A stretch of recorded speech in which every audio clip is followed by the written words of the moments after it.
All right, another Bachi Chronicle. I'm sure you guys are probably thinking this should be over by now, but trust me, this is maybe halfway. I mean, there's so many other stories that I'm trying to figure out how to tell them, or if I should tell them. So, all right, this next adventure in my life. Um, if you got a weak stomach or anything like that, I would suggest you skip this video because this is one of those videos that might bother a few people. So that being said, I'm giving you a fair warning. If you have a weak stomach or you get grossed out easily, skip this video. If it's my brother Chris watching, do not watch it. Skip it. You're not going to make it through the end. I mean, if you imagine me just pulling the hair out of my mouth right now, you're probably getting sick. So here we go. All right, so I'm still taking care of the players, of course. I'm still dealing with them. I mean, I was with the Giants with Kroon for 3 years, so there's a lot in that 3 year period of time.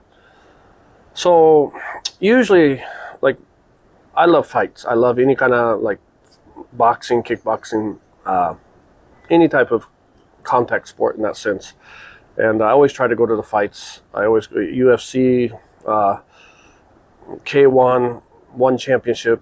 Any chance I get, I try to make it to these fights. I love them. So Kroon, he loves them too, but because he plays baseball. Now the schedule here for Japanese baseball is 6 days a week. They play from Tuesday to Sunday. Monday is an off day if they don't travel. So meaning if they have to travel to another city on Monday, it's not an off day, it's a travel day. So I would say maybe once, twice a month they get actually a free Monday off. It just depends. Sometimes they can travel later Monday night, or they have to travel Monday morning, get there early, things like that. It just depends on the team and where they're traveling to. You can travel by train or you can travel by plane. I mean, there's different options. So there was a fight coming. There was, I think it was not K1, maybe Pride, kickboxing. There was some kickboxing fight coming. And just by chance, Kroon was off that day. And I think it was because of either an all-star break. It was one of the end of the all-star break because there was some off days there. Or interleague, the end of interleague where they do makeup games. And he had an off day. So, I didn't even think. He called and he was like, hey, I heard, there's a fight in 2 days or 1 day or whatever. Can we get tickets? So I made some phone calls. I got his front row seats. They were excited to have Kroon there. I mean, he's a huge celebrity here. He's, big name all over billboards and newspapers and stuff. So they were like, yeah, of course. So they got us front row seats. Can't beat that.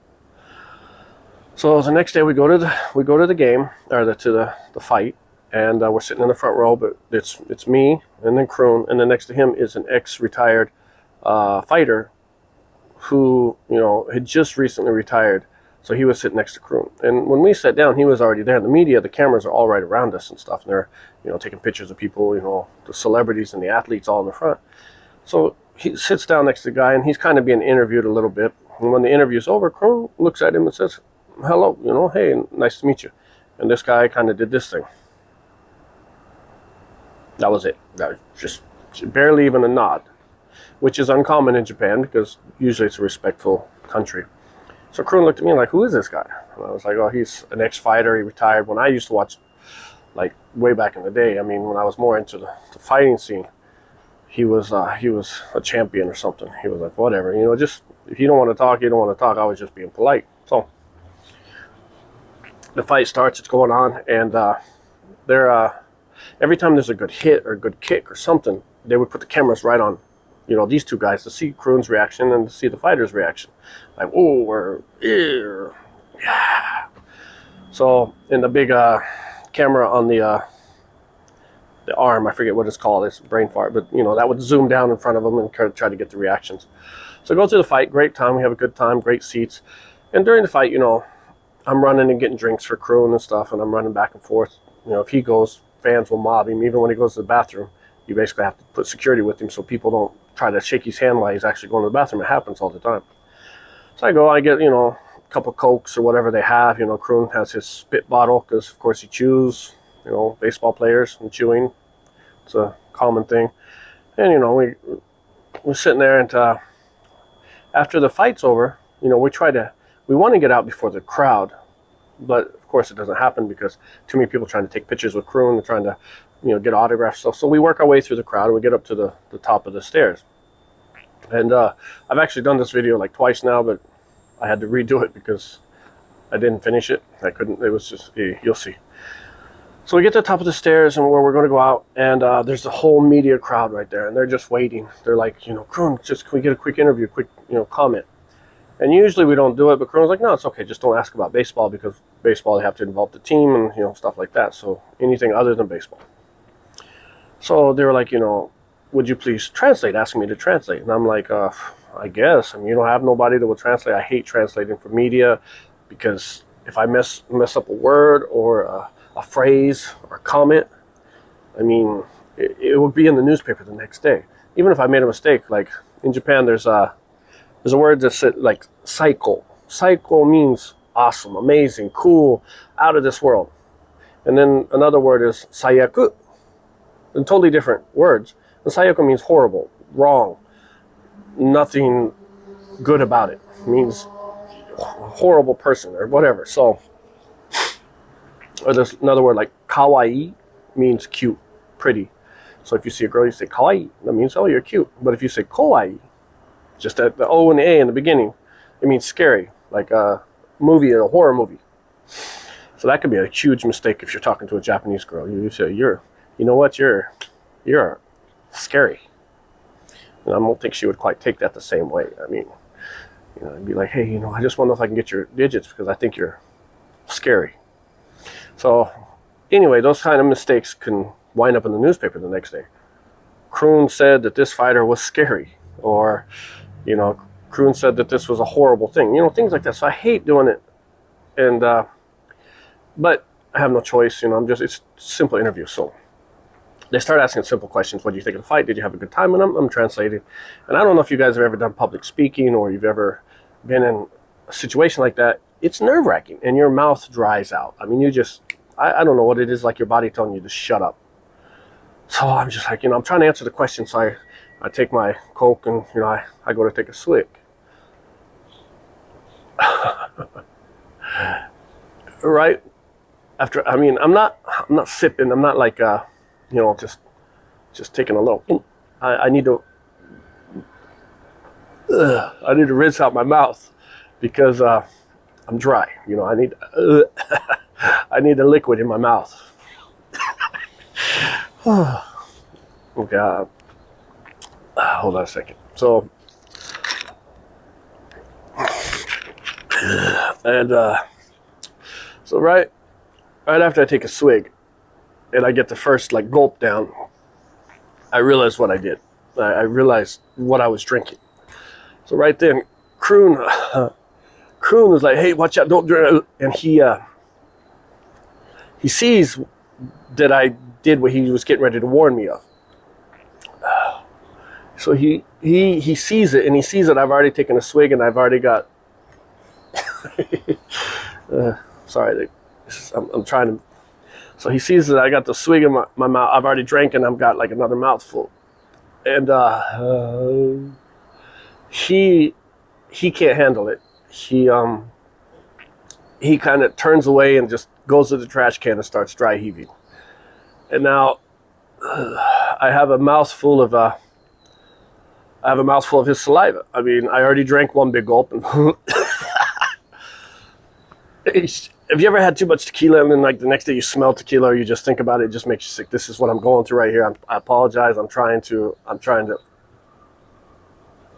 hold it down the best I can. Like I said, I've taken this video a couple times.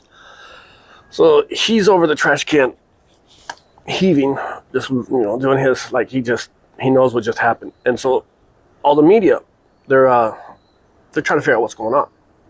And I've got a mouthful, and I should have spit it back in the bottle, but I couldn't. In my mind, I'm thinking, if I spit this out like I wanted to, shower, it's going to get all over the reporters. It's going to be in the newspapers the next day. Kroon's manager spit on everybody. So I panic. I don't want to be. I don't want to, image wise, everything. So I take it like a man. I swallow. Oh, sorry, that camera just locked. Sorry. Okay, so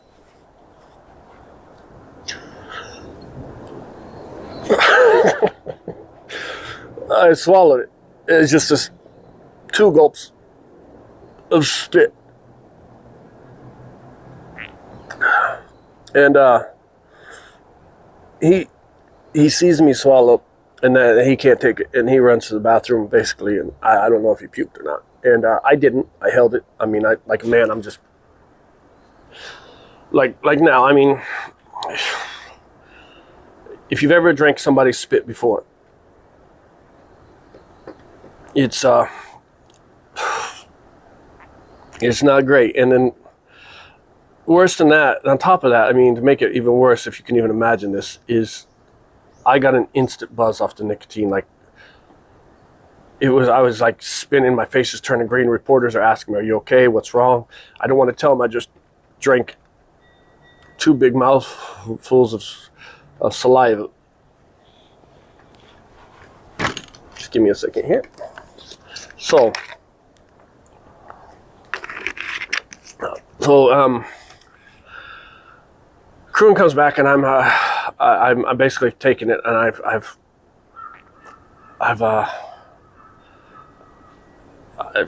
stepped up to the table. I mean, sorry, I'm trying not to think of what really happened, because if you think about it, it just makes it worse. I'm trying to think of everything off the topic of the feeling that was going through my mind at the time. So reporters are freaking out. Everybody's looking, trying to figure out what I just did. Kroon is dry heaving in the corner.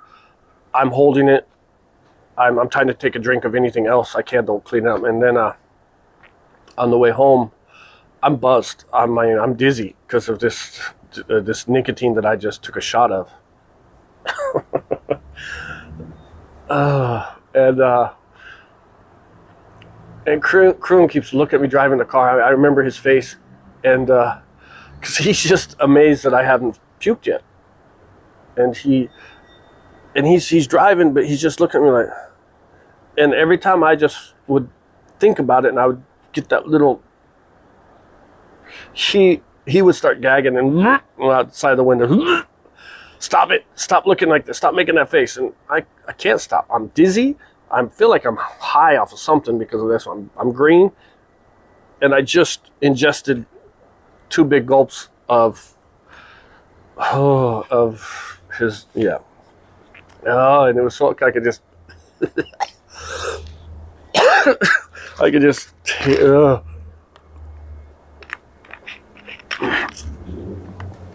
so that's that. Okay, you get the point. I don't think we need to go into more details. So that was I've done better this time than the other times. Last time I actually gagged. I actually gagged a little bit. I apologize for the camera moving so much, but it's taking. My eyes are starting to water from trying not to. Oh, my stomach hurts now. Oh my God. Okay, let's get off of this topic. So back to the fighter. Back to the fighter. Because he was and he didn't say goodbye. He greet Kroon one time. He didn't talk to him or anything. A month or so later, we were at the Dome, and one of these sports program producers came up to me, and I've seen him at the Dome before. We never really talked, and he was just, "Hey, Bachi, we're doing some special sports program," and just hold on. So I'm sorry. So he's like, "We would love to interview Kroon, and do you think it's okay?" And so I was like, "Well, yeah, I'm sure it's fine, but what's it about? Just let me know the details so I can let him know and see. I can't answer for him." And they're like, "Well, this fighter, that guy, is hosting this. He's the host of the thing for this special program, and he wants to interview Kroon." I looked at him and said, "No, it's not happening." And he's like, "What?" Because I never say no. Of course not. That's not my decision. I was like, "No, it's not going to happen." And he's like, "He can't do the interview." I said, "He won't do the interview." "No, it's not going to happen." And so the fighter comes up, and he's like, "Well, so what am I going to do?" He's all, and I looked at him. I said, "You're not going to do the interview with Kroon. It's not going to happen." It's not that I'm not going to allow it. It's the fact Kroon isn't going to do it. And he was like, huh? Why? I said, because when he greeted you at the fight a month ago, you ignored him. When he asked you if you wanted a drink, you ignored him. Because when I went and bought the drinks, you know, there was more there because I don't want to keep going back and forth. He offered one, and you ignored him. And now today that you think that it's necessary to interview him, you think that he's going to not ignore you?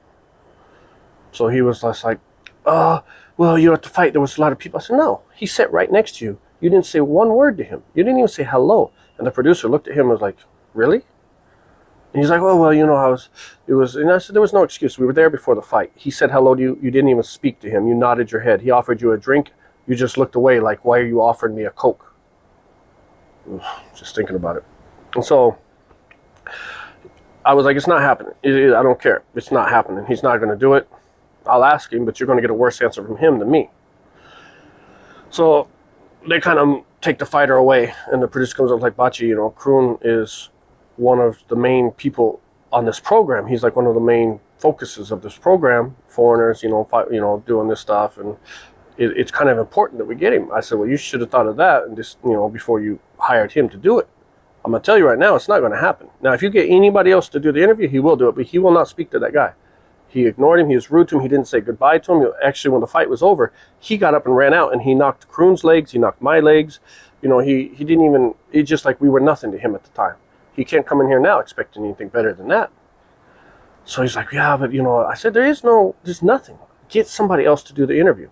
You do the interview. Have the regular person come back and do the interview on a different day. He's not going to talk to him. And right then, Kroon was coming up. And he saw me talking to this guy, and he saw that I wasn't happy, and he saw that there was an issue. So he was like, you know, that's weird, because usually I'm like the friendly guy around this, you know, dome. I'm always, you know, greeting everybody. So Kroon comes up, and, you know, he kind of hits me on the back. He's like, what's up? What's going on? I was like, they want to interview you. And he was like, yeah, sure. I said, no. He wants to interview you. And I point to Fighter, and Kroon is kind of like, who is, I've seen. And I say, it's the fighter from the fight, the one that sat next to you. And Kroon was like, oh, no, not happening. Nope. He couldn't even say hi to me, goodbye to me. You know, no. And Kroon just walked inside. Producer came up to me later and was like, please, Bachi. I said, get somebody else to do the interview. It's not going to happen. It happened. And, you know, but Kroon is one of our, I said, it's not our problem. He should think about how he talks and treats other people before, you know, puts him in this situation. You know, the other day he could care less who Kroon was. He could care less if Kroon was alive. He could care less. He couldn't even say hi to him. But now he's, you know, going to come up here all smiley and giddish. They're like, well, what if he comes up and apologizes to Kroon? I said, it's not going to happen.